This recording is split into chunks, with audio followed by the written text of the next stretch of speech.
kapag nakasurvive si VP Sara dito sa pagsubok na ito, malamang magkaroon pa siya ng chance to win the 2028 election. So dito po sa impeachment ni VP Sara, kung hindi nila mapagtatagumpayan ito, opo, malamang makasurvive dito si VP Sara kung ang adhikain nila lumpuhin siya at mawalan na po siya ng saysay para sa 2028 elections, baka hindi po ganoon ang mangyari dyan. Di ho ba? Hihimayin natin itong ginagawa nilang panggogoyo sa atin, pagdribble sa atin, pagtsubibo sa atin, at panloloko sa atin. Hihimayin natin itong ginagawa nilang panggogoyo sa atin, pagdribble sa atin, pagtsubibo sa atin, at panloloko sa atin. Parang gusto mo pang gawa ng think about it, wala tayong think about it this week kasi nga po ang ating punong abala na si Seth Velasquez po ay meron siyang family duties. Sana all yan, ha? Opo, ito ho yung anak na talaga namang sabi ko sa kanya, I'm so proud of you. May nagsabi, di ba, na if an injury must be done to a man, then that injury must be so severe that you have to fear of his revenge. Kumbaga, kapag daw meron kang gustong pataubin, gusto mong patumbahin, gusto mong talunin, sa ganito pong usapin, ito ho kasi physical sinasabi niya rito Pero basically, kapag meron kang gustong kalabanin, yung kalaban mo na yan, kapag yan sinaktan mo, siguraduhin mong malulumpo yan. At hindi na makakatindig yan. Dahil pag nakatindig yan, abangan mo ang buwelta niya. Abangan mo ang revenge niya. Sa politika, ganyan din po. Okay? Tandaan natin na ngayon po ay 2025 na. Alright?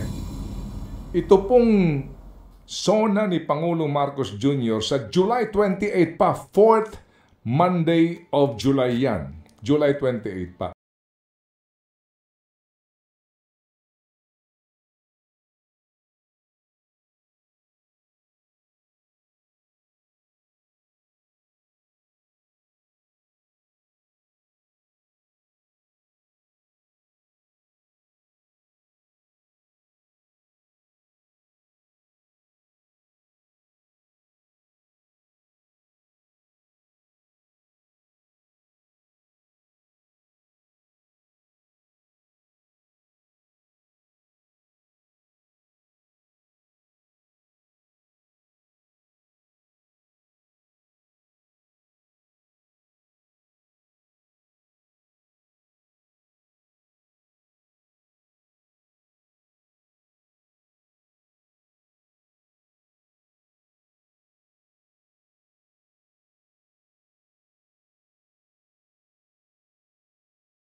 Kasi baka, pare, ko naman ngayon na eleksyon kasi baka Mabawasan ng boto. maapektuhan yung boto sa amin. Lalo na kapag humantong tayo sa desisyonan dito bago mag-eleksyon, yung Mindanao votes, yung mga boto rin ng kontra kay Sara. Timbangin naman natin to, boss. Intindihin mo naman kami, relationista kami. O, di ba? Pwedeng ganon. Pwede po yun, di ba? O pwede rin yung mga hindi relationista, pare naman, may bakasyon na kami. Parang ikaw, bakasyon mo ni Mrs. May lakad na kami sa abroad nakabook na kami pahinga naman tayo. Pwede rin ganon. O kaya naman mga kapatid, di ba? Nagbilangan sila. Kailangan nila to convict ng 16 votes. Kung ngayong 19th Congress, baka wala sila 16 votes. Hindi ba? Kaya naman, ang sinasabi nila, dali, iraos natin itong eleksyon ngayon at siguraduhin natin na makakakuha tayo itong mga nandito ngayon na tinutulungan natin na manalo, masiguro natin na kapag nanalo nga sila, ang kanilang boto ay alam niyo na kung para saan. Di ba? Pwede rin, marami kang maiisip O kaya naman, pwede rin na, sige, pag tinuloy mo yan, tandaan mo, pag convene natin ngayong June, pwede ka namin palitan bilang SP President. Papayag ka ba? Kung itutuloy mo itong impeachment na ito, itong pagiging senator judges natin, pwede ka namin palitan. Pag nagsimula ang huling sesyon ng Senado, we will declare the position of the Senate President as vacant. At hindi malayong maraming gustong bumalit sa iyo. Papayag ka ba nun, Cheese? Daming possibilities. Pwede ganon, di ba? So isipin mo. Or pwede rin naman kung ikaw ang nasa posisyon at gusto mo talagang umusad at magsimula ng impeachment trial, pwede mong sabihin na pag di mo inaksyonan yan, papalitan kita. O kaya naman, di ba? Depende nga po yan kung anyway. Ang daming posibilidad, mga kapatid. Tama, diba? Totoo. Pero ito ngayon ang atin lang. Ang sinasabi po ni Atty. Makalintal, meron din naman basis kontra doon sa continuing body ito, di ba? Kasi nga daw walang quorum, 12 lang sila. Anyway, so ito lang po yun, no? Sabi nga niya, it's now or never. Nasaan ka mang panig ngayon? Ano ba issue dito? Accountability, and the right of the accused to face her accusers.